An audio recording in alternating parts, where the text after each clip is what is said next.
lots to get through today, and just to remind you all that we will record, so this can be available to you later on for your teams or for your further discussions. As ever, you can join in a number of different ways. You can have subtitles if the connection is not good for your hearing. You can ask questions in the chat, and you can also come on camera. Let's get into the content.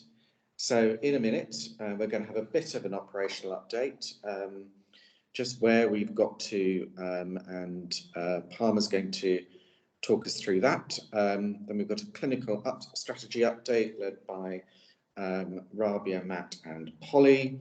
And then dropping out of that, delighted to welcome Dave Sharman here, one of our cardiologists and our clinical lead for cardiology across the group, to talk to us about how we can make things better from a clinical point of view, and to feedback from the great session that I know has had recently on that. Then we're going to hear a little bit about the academic strategy, Matt and Lena.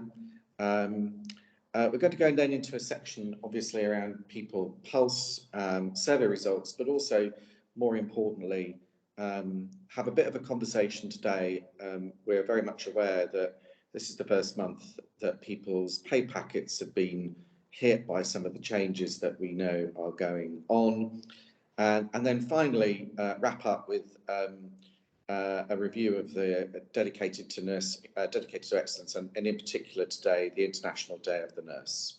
And if we get through all of that on time, hopefully we will have time for some questions or comments as well. And as ever, I'm hoping for a surprise guest that I might introduce to you in due course. So without further ado, I will stop, and I'm going to, in the seamless preparation and presentation that we have together, we're going to hand one to the other without any dropping of the baton. So I go to Palmer. Palmer, over to you. Thank you, Simon. Morning, everyone. First of all, I think Faye and I just want to extend a huge thank you to everyone, both frontline and supporting staff, because it has been a really difficult few months, both electively and non-electively. Why has it been a difficult few months? Attendances into ED continue to rise. For example, in March, we had almost 2,000 more patients into ED than we did in February. Obviously, a few more days in March than there are February, but it doesn't account for the huge increase. Why does that mean there's a huge amount of stress, though? March was the same number of patients roughly as September. However, in March, we had this kind of mini peak with about 100 patients, give or take, for COVID in both organisations. That had a massive impact on our IPC guidance, because every time we had a patient who became positive on a ward, we had to move that patient to a COVID area, isolate the remaining patients, which might mean that that bed then remained empty. If there was a person who recovered from COVID, we could then move them into that bed, and so on and so on. And what that meant, as an example of an audit we did about 4 or 5 weeks ago, that meant about 16 patients a day on average were being moved on the base wards. That's not our normal wards. That's not a normal ward move. That is a move in addition to what we would expect. So every time we do this, we're restarting their journey. A new medical team or new surgical team is taking over, and their journey would start again. Additionally to this, we might then have NOF patients, stroke patients, any others who need specialist care on a base ward who might then be misplaced.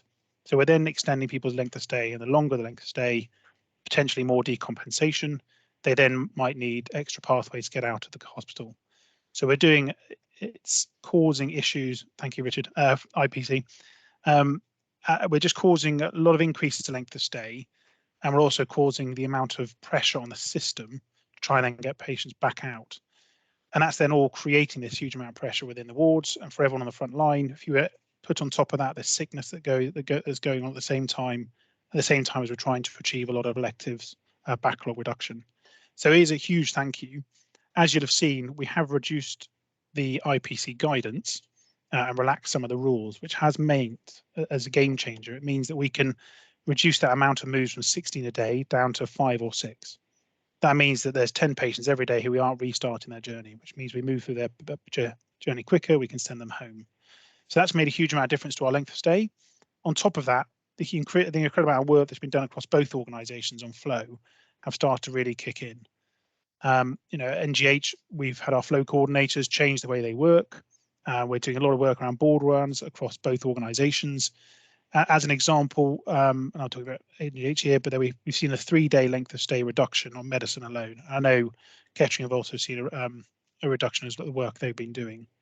What does that allow us to do? It allows us to put our patients in the right place first time and keep them there, so we get the best outcomes for them. But it also crucially allows us to continue to ring fence our elective beds.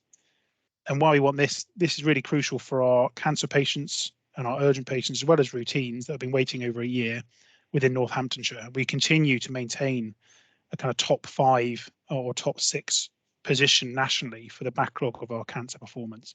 So the people of Northamptonshire are getting a very good deal by living here if they end up with cancer, because we can get to them much quicker than other systems can.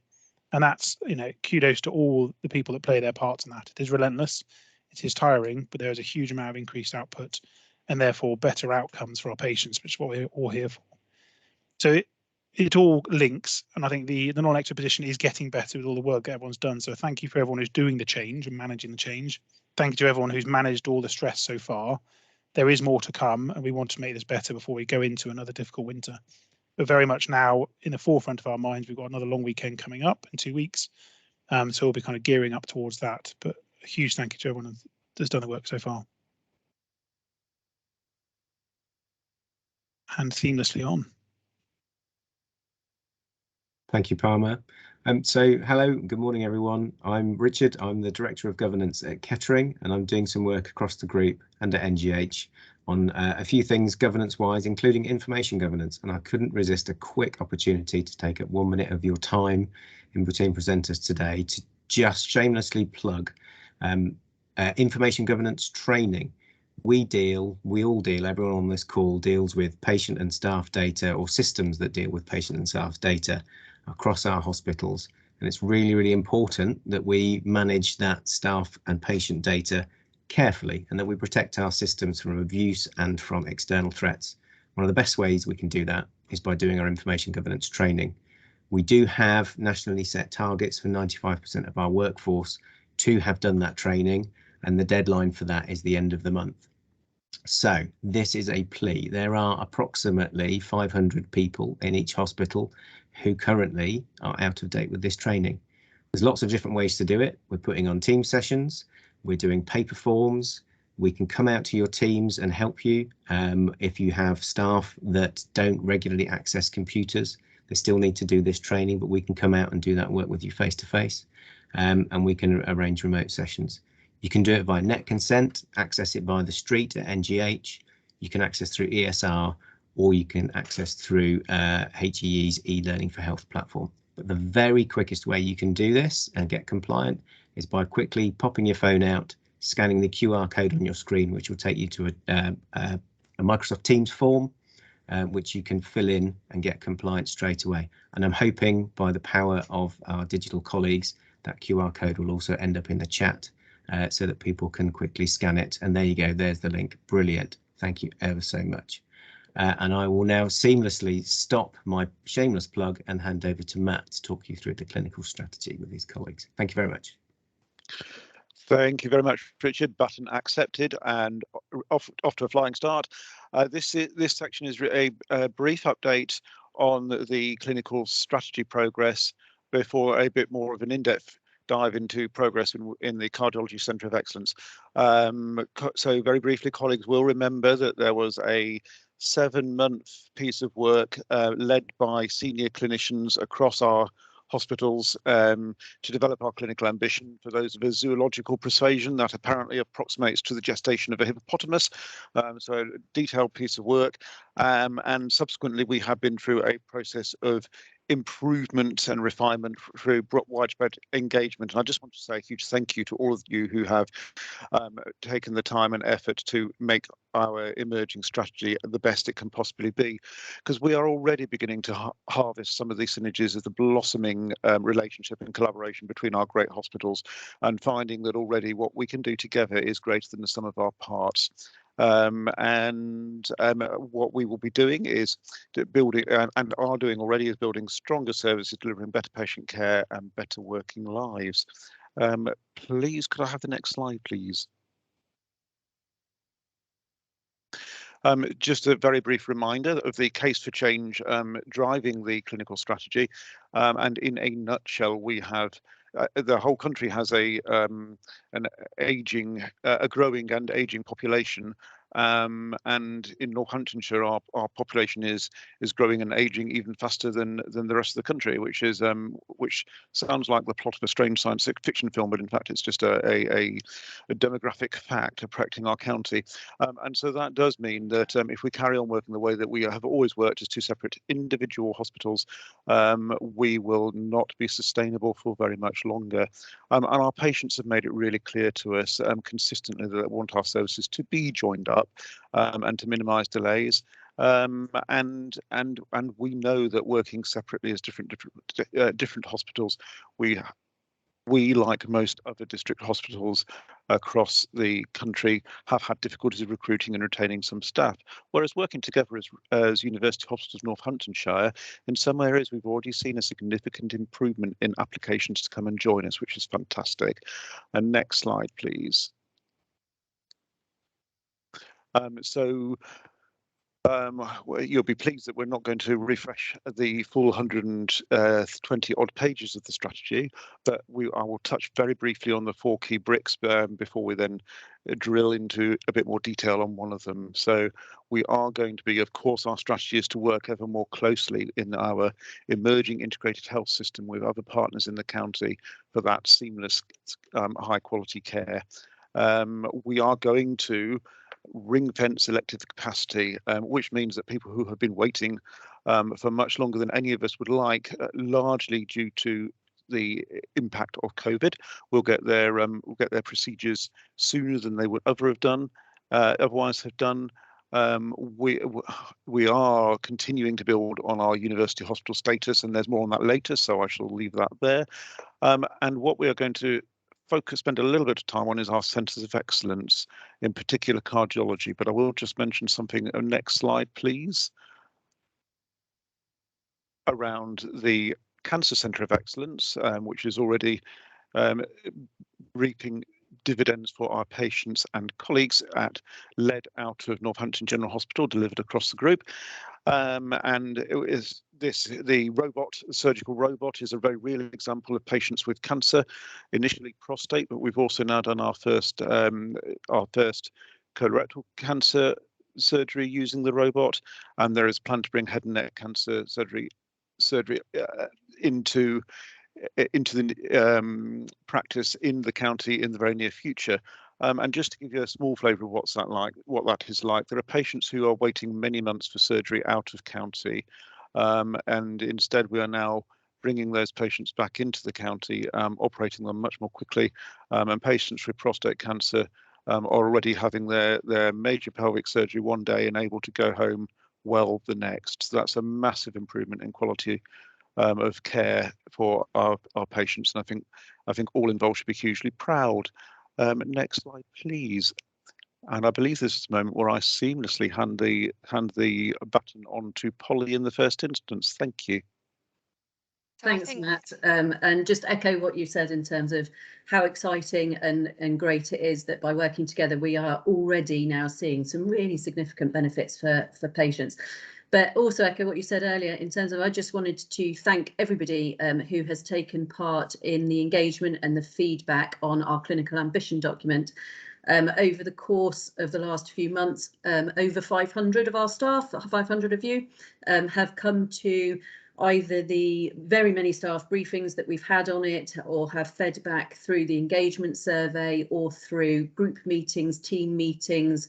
All of that, we have collated lines and lines and lines of feedback, many hundreds of lines. So I did want to thank everybody. We have listened to all of it. I have personally read every single line of feedback that we've had. And in terms of next steps, so we have taken all of that feedback and have looked at our ambition document and really strengthened it. The feedback kind of fell into 10 to 15 themes about that. So there was common things that people started to say, which was really helpful. So we've taken forward all of those. The final strategy document, which incorporates all of that feedback, is set to go to the end of May public board sessions. So do come along and listen to the public board sessions. But of course, we will also be doing some internal comms, and that document will be available through a variety of means. The other document we'll be doing alongside that is all of your feedback, so that you'll be able to recognise and see all of the feedback that we want to make sure that the time you spent doing that was valuable, because it really was to us, and what we've done with all of that feedback. So that's just where we are, and just thank you very much for everybody that took part in that. So I think I'm handing over to Debbie. Yep, thanks, Polly. I think I was just about to come in a bit early, so thank you. And the robot sounds fantastic, Matt. I must try and make some time to get over to NGH to see that in action.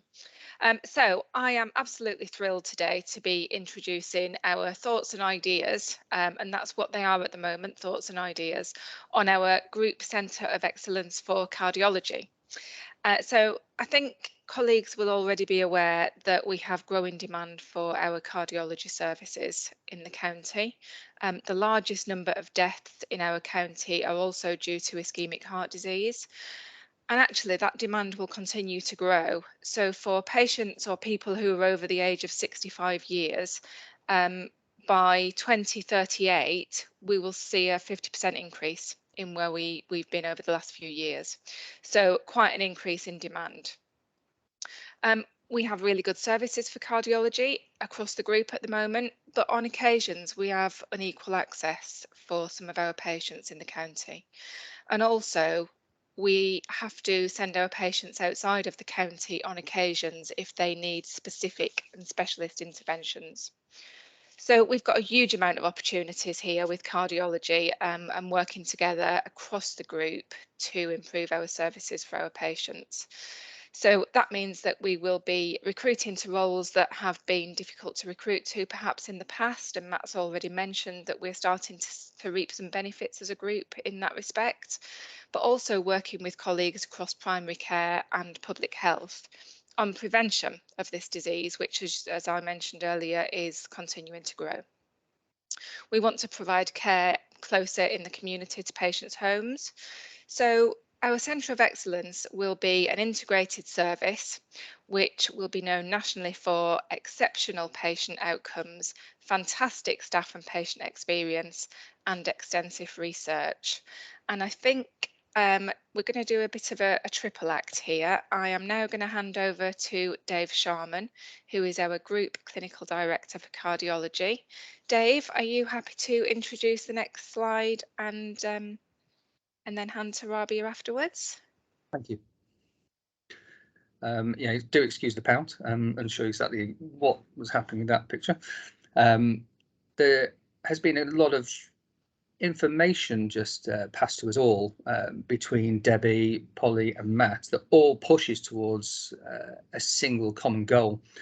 And I think it's really quite critical that we're in a situation we recognise this isn't really a combining of two hospital services into a single service, but how we push forward for the next 20 years and how we have a resilient service that functions for all patients across the county with no postcode lottery, but also works for its staff as best as we can.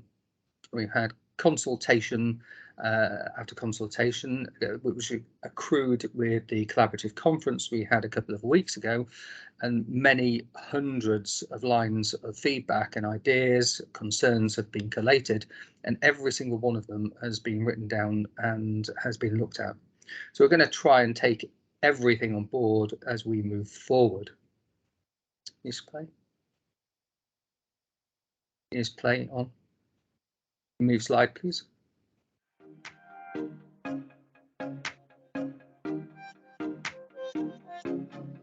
Hello, my name's Dave Sharman and I'm a consultant cardiologist, previously just working at Northampton, but now the clinical director for cardiology services and across Northamptonshire. This effectively involves the next 3 to 5 years of trying to combine and deliver a rational, efficient, user-friendly service for every patient in Northamptonshire, through from primary care, from being seen by their GP, through to secondary services in hospital, and then if needed, tertiary or even quaternary centres. For the moment, the overarching strategy is to try and rationalise and address all aspects of patient care from the first presentation all the way through to definitive treatment. Within that, the best opportunity we have is trying to outreach into the community to try and help people at source in primary care through upskilling of GPs and nurses within the community, but also potentially outreaching ourselves as consultants or specialist nurses through into the community to try and treat people without having to necessarily access hospital facilities where not needed. One of the focuses of this work is to try and ensure a seamless flow and transition of data where it is required between the sites. EPR, and that's electronic patient records, should hopefully assist us in this endeavour, and it's in trying to ensure that this data is freely available that is the most important. Another example would be cardiovascular risk. What do I mean by that? I mean high blood pressure, cholesterol raised. These sorts of risks traditionally were managed in hospital outpatient setting. The aim would be to try and focus on cardiovascular risk prevention strategies within the primary care centres, and maybe have outreach nurses as well to assist, given the prevalence of the problem within the county. Why would we want to do that? Preventing these factors, treating these factors, are what's going to drive better healthcare, longer lives and better quality of life in the long run. And if we can do that without having to involve hospital care directly, then hopefully the general cost of healthcare will fall as well over time.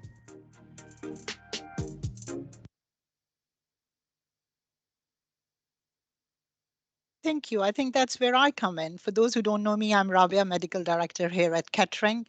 And it's just, I think we've heard about collaboration and the engagement, the extensive engagement from that has taken place for our clinical strategy to come to this place, which we heard from Matt and Polly in general around whole of the ambition. But particularly around cardiology, there has been extensive consultation and engagement with team members across both the trust, but also wider engagement as well, involving some of our patients as well, and that consultation carries on. So I particularly wanted to talk about the engagement session we had on 28th of April at Kettering, which was actually covering across both the trusts, but the attendance at that was actually very inclusive. Almost 100 of you were attending that session, including our patient representative, and it actually opened up with a patient story which really set the scene. And I think what was really very important about that day, from my point of view as well, is the buzz in the room and the passion in the room for literally showing the commitment we've made to delivering excellence for our patient care and improving our staff experience. And I think that was that was the day of feedback, but as well as feed forward. And lots of ideas got generated. I personally was sitting on a table with a lot of administrative staff, both from Kettering and Northampton, along with some clinicians. And the ideas that got generated that we could start doing things when we are thinking together, even from not waiting for anything fancy, were amazing. So it was what I took from that day is in the morning, we saw two teams coming into the room, but we saw one team leaving that room with common ideas to how we can work together to make cardiology service in the county, like Debbie said, for the reasons for our community and for our patients and for our staff. So with the next slide, I was going to bring Dave back in to share some of the thoughts from the day. Thanks, Rabia. So this is a bit of a busy slide, but a lot of things have to be considered when we're looking at a 20-year plan. Not only you've heard about the population increase but also the cost of cardiovascular healthcare to be delivered across the county.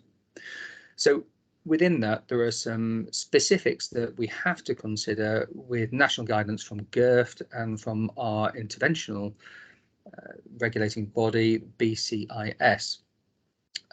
Along with that, we're considering repatriation of more specialist services such as electrophysiology, and in due course, hopefully, things like transcutaneous aortic valve implantation, or TAVI, it's called. And these are currently only provided in varying tertiary centres around us. Hopefully this would be geographically advantageous for patients if we could move this to more localised service. We're already looking at a single pooled team, and that's been iterated across the group, especially on the collaborative conference day. The cath labs may be a little bit contentious, but when we're starting to look for evidence of resilience of a service and how to proceed and to be a centre of excellence, we've consulted not only within the county, but I've also been nationally as well and discussed this. And it was generally a thought that moving these and consolidating at some point should be considered to a single site for many of these reasons, but also satisfy the national GIRFT and BCIS criteria. The EPR clinical records will facilitate a lot of this cross-site working, certainly starting with consultants, and that's all. We're already cross-site working, not just myself. We're going to look already at shared elective capacity and how to have a single pooled waiting list. Remote monitoring, especially within the remit of heart failure, and that's a separate study line that we're investigating, and we've already had a significant amount of input from Lincoln, where they've already a very mature heart failure service across their county with 18 heart failure nurse specialists and 4 nurse consultants driving a service very effectively across roughly 756,000 population. And they've heavily researched that and invested in the last 10 years. And really, this is really what we need to be aiming to try and achieve. And part of that is remote monitoring capacity and virtual wards. And there are a number of other issues such as 7-day pacing, 24-hour on-call covers across the county, the shared rota. But critically important, I think it is worth bearing in mind and reiterating that there will be acute cardiac presence on both sites. There will be acute coronary care units on both sites, and the ability to echo and provide most of the services. That's half of what we're talking about. The other half, and it's just a little circle on here, is cardiovascular prevention. All this outreach into the community is going to be critical in trying to reduce the demand of the cardiology services and the hospital facilities over the next 15 to 20 years. And that's really the time frame that we're looking at. So I think there's a lot to work on, but these are the general ideas. And although there are concerns, we're working through as many as we can whilst trying to provide a cohesive plan running forward. Thank you. Thanks, Dave.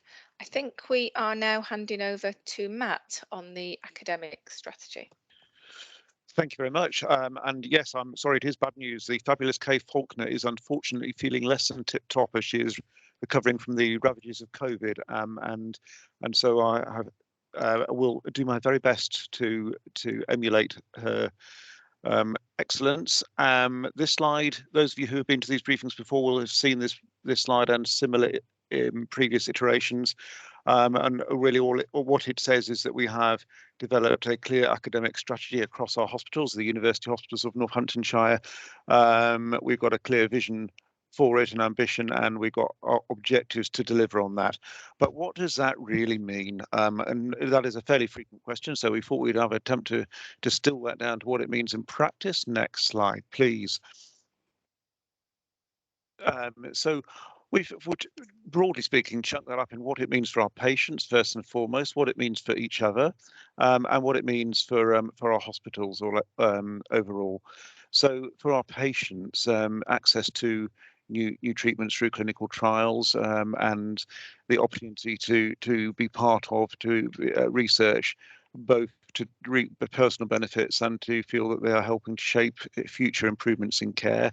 And also supporting the workforce of the future, and to put it colloquially, to grow our own future workforce, to make sure our students and trainees enjoy being part of UHN and would wish to stay, which leads seamlessly on to the opportunities for staff to have more varied and interesting careers and feel that they are also contributing not only to the care of now but the care of the future also, to have whatever balanced clinical academic portfolios they would wish to adopt, and we feel that and are confident that we are already seeing green shoots that is making us an employer of choice for clinicians of multiple disciplines, and across the hospital as a whole. What we are pretty confident that will result in is lower mortality rates, improved outcomes for our patients, that we will continue to find it easier to recruit and hold on to our extremely precious and valued clinical colleagues, that we will start to be able to reap efficiencies that are that go hand in hand with high quality care and screening. It will also grow income from clinical trials. That's university hospitals have a larger proportion of their income from being involved in research and other academic activities than district general hospitals, and we will establish and maintain our credibility as university hospital group. So when you explain that to people, not unreasonably, sometimes say, but how does that work in practice? You get the theory, but how does it work in practice? And we thought that the best way to illustrate that might be to use some examples, some case studies, and this time we thought we might focus on some examples from the sphere of research of academia. So could we take the next slide? And it is my great pleasure to hand over to Lena, who is our graduate from the Florence Nightingale Integrated Clinical and Academic Programme. Lena, thank you. Thanks, Matt. As Matt said, I'm Lena, and at the minute I'm working as a senior research nurse across both the trusts. And I consider this as a privilege, and I'm very excited to actually present this slide. So as you see, this is about a research project which has recently opened in both the trusts. And this is called the colon capsule endoscopy fast track study. So we are doing this along with York Teaching Hospital. So the fast track capsule, like the name says, it's just a capsule with a camera in. So instead of the routine traditional endoscopy, taking away the discomfort, the patient can just swallow the capsule, which has the camera in it, and it does everything, all the work, imaging everything, and this is then transmitted to a receiver. This is flushed out of the body in a natural way, and then the patient doesn't have to actually worry about this at all. So between Northampton and Kettering, so far in the last 8 months, we have recruited over 153 patients, and we have received very positive feedback from both patients and also the staffs who are recruiting. So, and about 4 months back, I was not aware about this, so this is quite innovative, and this represents a new diagnostic technology for colonic exploration. And the benefits, it reduces waiting list for patients. So at the minute, we are doing about 6 to 7 patients per week. And also this is patient friendly. Patient doesn't have to have that apprehension about the discomfort. So this is just a capsule. And also it helps detect unexplained GI bleeding, early detection of cancer. And at the minute, we are also doing polyp surveillance, which then the patient can have treatment in a quick way. So I'm very proud to be a part of this team, which is actually doing, and we are coming to the end of the study by December 22, and we are aiming to achieve our target and maybe a bit more. So without saying much more, I'm handing over back to Matt. Thank you. Thank you, Lena, and we are extremely proud of you and all of your teams on both our hospitals and everybody who supports the work that you do. Next slide, please. So unfortunately, once again, you are lumbered with the understudy. because Rosie Griffiths and Siobhan Abrahams, who deserve full credit for initiating the eezyCD work. So I'm stepping out of pure research and more into the sphere of innovation, which is previously a rather untapped opportunity for our hospitals. And what Rosie and Siobhan came up with was something that was simultaneously ludicrously simple and pure genius. So typically making sure that we have safe and secure controlled drugs such as Oromorph has traditionally involved pouring the drug out of the bottle, measuring it, potentially really quite inaccurately, and then pouring it back in. And this often led to significant rates of recording of controlled drug discrepancies, which is potentially dangerous in the first instance. It is also wasteful and takes a completely unnecessary amount of time. The innovation with essentially having color-coded rulers that you can stick alongside the bottle to do your controlled drug reconciliation extremely quickly is brilliant. And traditionally we might have come up with this idea and shared it with colleagues, and it might have been adopted here or there perhaps.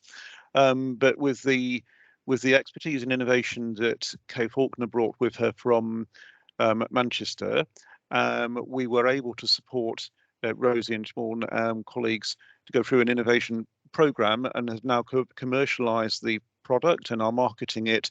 Our first customer is Great Ormond Street, so that's a reasonably prodigious partner to be embarking on, and there is significant national interest and uptake in this innovation. So huge congratulations to all confirmed.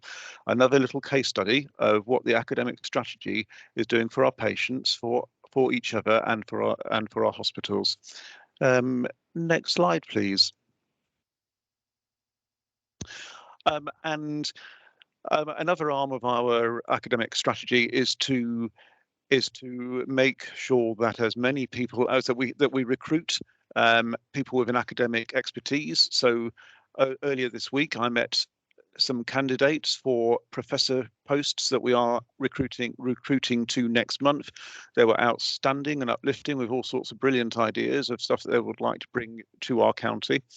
But we want and we are committed to our academic opportunities being made to be plural and democratic and available to anyone who has an interest and from any discipline that is interested.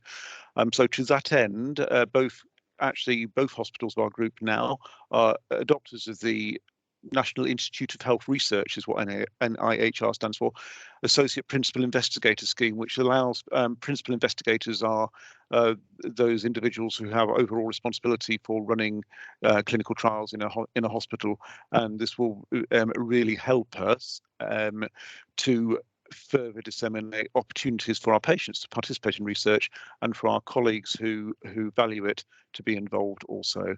And with at that point, so I would just like to thank everybody who supports all of our academic ventures, and we look forward to providing you further updates in the near future. And I think it is now time for me to hand over to Mark. Thank you. Excellent. Thank you, Matt, and good afternoon, everybody. Welcome to the group brief. So my role here today is to talk to us a little bit about the pulse survey results. I'm just going to wait for the slide to move along. Here we are. Okay, fantastic. Thank you, Kieran. So a pulse survey for April ran between the 1st of April to the 22nd. So we extended it upon feedback on this occasion. So to make sure we give everybody the best opportunity to have time to complete the pulse survey. So previously we've had it for a week or two, but 3 weeks was felt to be a better period of time to make sure we capture everybody in as people rotate and annual leave, etc. So, and it absolutely worked. So thank you for your feedback, and we'll continue to listen. We had our highest ever response rate. So 24% of colleagues across both hospitals were able to complete the survey. And you can see here that's a large increase from that of January and indeed September. So really, thank you so much for taking the time to share your views and opinions.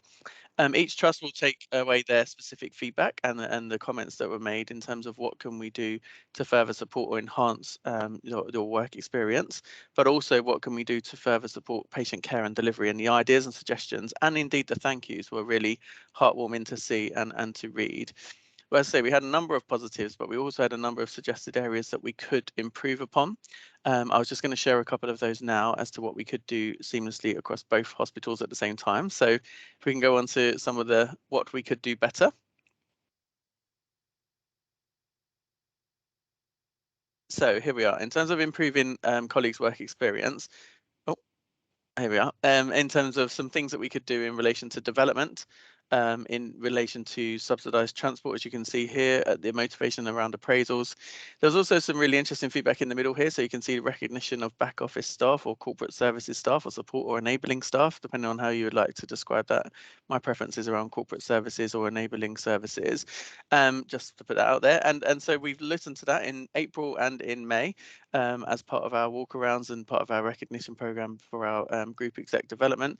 We've been to some of those areas. So just this Friday, we're in a number of areas within Kettering, and the previous in April, we were in a number of areas within NGH. I can only share my experience of the two places that I went to in that particular day. So in NGH, I went to the medical records service and saw the carousels. I'd never seen anything quite like it before in my life, and the rainbow colours are at a whole other level in terms of how that system runs and just how important that service is to the contribution to patient care and delivery in our hospital.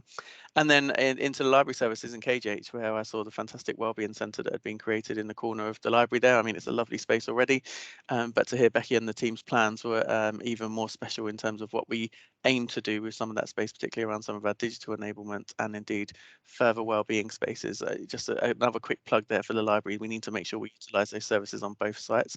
They're really important and they're really useful services for both work and indeed further education. So the more we can do, the better there.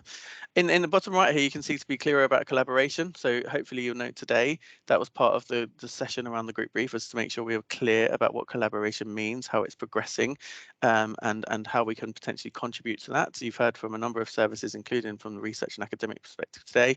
And that's really important we continue on that journey. I'm also mindful, as Simon referenced right at the outset, around the bottom part here. So alongside some of these suggestions, we also had, of course, we've got the cost of living crisis across the whole country. We know that. And so that was really important for us to take stock and to have a look at, okay, so what do we have in the organisations at the moment that can alleviate or try to alleviate as best as possible some of those pressures that people are feeling with regards to expenditure and living. So if I could go to the next slide, please. So you can see here around some of the benefits that we have in place at the moment. Some of these are underlined, you will see. So when we circulate these slides, because they're hyperlinked, so you can go on and see some further detail around them. But we've got aspects that we know around in terms of our pension scheme, which is probably the most famous that we all know of. We're all automatically enrolled in that if we're not already in that as soon as we join, and are subsequently also enrolled. That's of a benefit to us in later life. Perhaps we'll see that benefit as opposed to the here and now, but it's certainly a benefit to us. There are many other things that we see here that actually, some of these, as I say, with the task and finish group that Catherine's been leading, even I was made aware of them. I hadn't been fully appreciative of all of those offerings that we do currently have in place and some of the things that the health and wellbeing teams have put together for us. Of course, the one that is more well known at the minute, and since COVID commenced 2 years ago, we put this in place, which is around free car parking across both sites for colleagues. We aim to continue to do that for as long as practically possible, and certainly for the rest of this financial year, which is a good thing. We've seen the brew buddy service, so we recognise in terms of taking a break and just having 5 minutes to have a drink and just talk to someone. We've got the brew buddy service now, which our fantastic volunteers deliver for us, which Emma presented at our last session. We've also got various other health and wellbeing services, the EAP programme, the on-site nurses, etc. But interestingly, also VivUp and the salary sacrifice scheme. So the VivUp as an organisation have been able to send us some information back around that, some statistics, if you like. And over 2,500 of us are registered on that scheme. And they're also able to tell us where people's interests are, if that makes sense, in terms of where people would like to go more in terms of where we're looking for discounts. It generally centres in and around electronic devices and electrical goods, but we have also seen an increase in the recent months around discounts from supermarkets. So some supermarket discounts that you can ascertain through VivUp include, I think it's around 5% off local supermarket shopping and so on and so forth. So the more of that we can introduce, the better. But we're not finished here. We don't think this is a completed version. We want to continue to see what we can do more of in the future. So if I could take the next slide, please. So we have here some of the comments we received in the Pulse survey, which is why it's so important to continue to complete it and provide feedback, is people or colleagues have requested that could they access their salary in a different way. So it's still quite an old-fashioned way perhaps of salaries, in terms of we all get paid once a month for our substantive salary and weekly via the bank.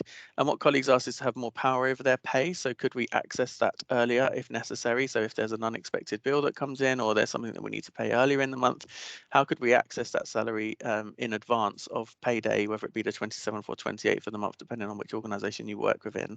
So we've had an exploration around that, and we found an organisation called WageStream that we'll be hoping to introduce in the coming weeks, whereby you can access, they can release your wages earlier, not in a payday loan scheme, not in one of those scary APR 1,300 percentage things that you see previously. This is your money from your salary, just accessing it at an earlier stage, up to 40% of that every month. So we're looking into introduce that in the next couple of weeks. That will be really powerful in responding to that particular piece of feedback.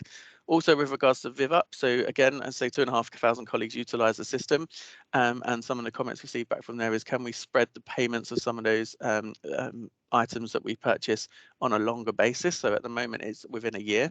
So if you were to buy an iPad as an example, then it's the cost of an iPad divided by 12, and therefore that's the payment. What people have asked for is, could we potentially extend that to 18 to 24 months? So we're currently looking into that at the moment with VivUp to see if we can do that. And of course, as much NHS support as I can gather from colleagues, the more likely we are to achieve that outcome too. And we've also liaised very closely with our staff side and trade union representatives as well as to what other financial benefits could be ascertained from there. And you can see that they have financial support available from both RCN and Unison. We've had a number of other things too around work expenses, I suppose is the best way to articulate, and what can we do around those. And we're looking to alleviate some of those, as an example with DBS checks, just to give an open, honest, frank position as to what people have raised in the last couple of weeks. What can we do about that in the future too?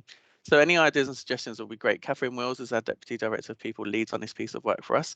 And there is a task and finish group established to see what else we can do to reduce expenditure.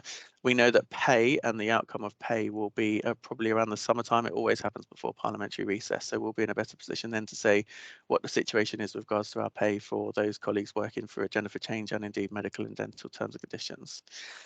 So I hope that was helpful. It's really, really helpful to complete that pulse survey, because you can see what it does. It gives us so much rich information that we're able to then explore and to try and bring in new ideas and solutions to both hospitals as quickly as we practically can. Without further ado, though, I am now handing over to Fiona and Debbie, and they're going to talk all about International Nurses Day last week. Thank you. Thank you, Mark. So good afternoon, everyone. My name's Fiona. So I'm going to start off the discussion in regards to International Nurses Day, and then Debbie's going to be following on.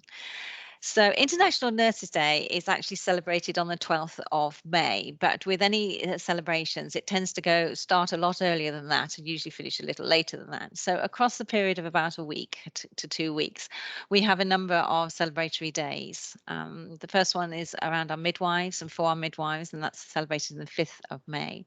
We also have ODPs just a couple of days after Nurses Day, and then we have on the 14th of May. And then later in the year, our allied health professionals have to wait a little bit longer, and we celebrate a day in October. That happens to be the 14th. So on the 12th of May, which and the reason for picking that date as International Nurses Day is it's Florence Nightingale's birthday, but I won't give you a slightly boring history lesson. But what I do want to tell you and share with you is some of the amazing things that happened on both organisations on that day. So here at KGH, Kettering General, we wanted to focus on being out and about. And the senior nursing team initiated working in their shoes, walking in their shoes.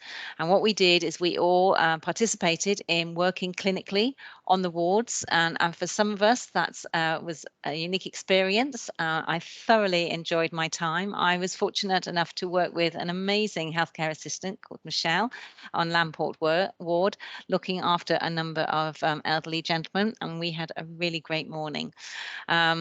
So it was really good to see my other colleagues out and about and working in clinical areas. Some of them they were familiar with and some of them they weren't, but we all took away some really good memories, but also some actions and things that actually, what could we do to make the day of some of our clinical staff and non-clinical staff easier? So I know I've got a to-do list to look at. In the afternoon here at Kettering, we took over the zone and we had a number of what we call market stalls to celebrate the amazing initiatives and project work that our staff are taking forward for patients as well as staff. We also had a KGH choir, which was gave me goosebumps just to listen to them sing, and I'm very grateful for their company.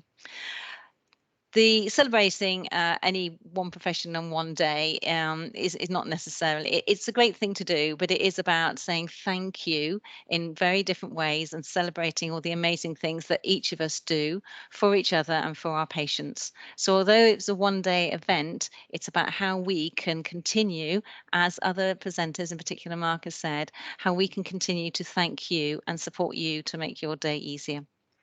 So on that note, I'm going to hand over to Debbie.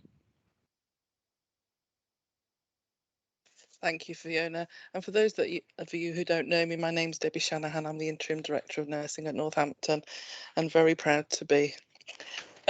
We had, as Fiona said, we had a fantastic week of celebrating nursing and midwifery excellence. And again, it was a thank you to everybody and those staff for everything they do day to day. And it wasn't just nursing and midwifery, it was everybody. So we did include, like the speaker said before, Mark, we want everybody to be included in that.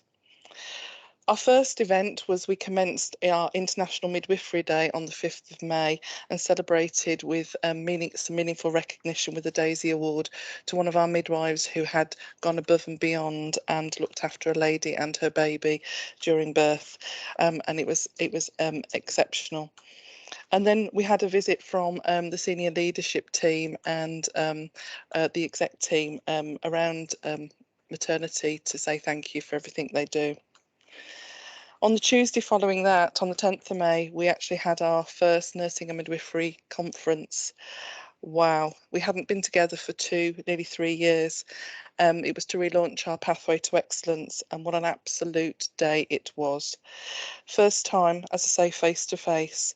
The room was energised, the room was buzzing, and it was a great celebration of everything that we do.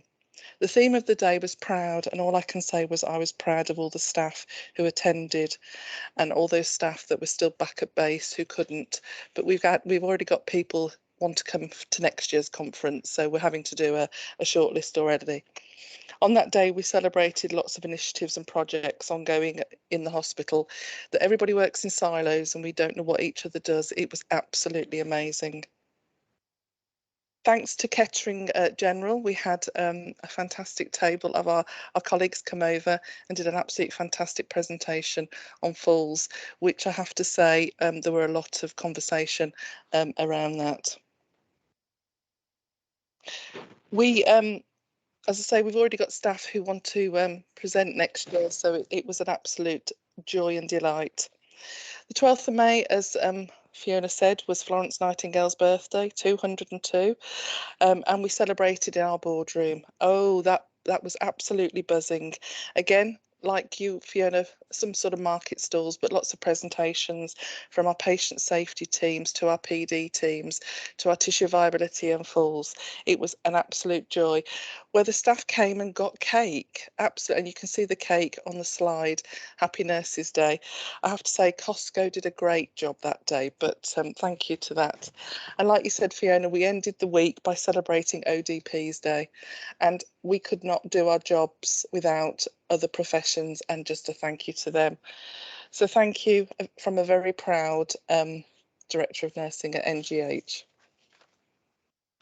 Thanks both, and it's back to me now, and what better way to end, and I'm hoping, I did promise a special guest at the end, so Callum, are you there? I'm hoping that technology isn't going to... can you come on Callum, just so we can all see you can drop the slide. Fantastic. So what better way to celebrate International Day of the Nurse than to talk to somebody who's been on an amazing journey. I had the privilege to have a conversation with Callum yesterday. Kieran, would you mind dropping the slide so we can all see each other, if that would be okay? And hopefully we'll be able to see Callum in a second. So Callum is a complex discharge nurse at NGH. I know he has aspirations to get my job someday, but I'll let him tell you about that rather than me. But he was very clear that I need to watch my back. Callum, welcome. There you are. I'd be fantastic if you could just tell people your personal journey, and then maybe I'll ask you a couple of questions. It'd be great from you. Yeah, so hi everyone. For people that don't know me, I'm Callum. I'm a complex discharge nurse in the discharge team at Northampton General at the minute. I started my journey in Northampton General in 2008. I was a medical records porter on 4 hours a day, delivering the notes all around the hospital. From there, I went into Manfield Theatres as a theatre porter, obviously working on the trauma lists. There, whilst working in Manfield Theatres, there was a porter that worked with me by the name of Barry. He was a former healthcare assistant, and he sort of instilled a love for caring for people. Really, he was the one that sort of persuaded me to go into healthcare.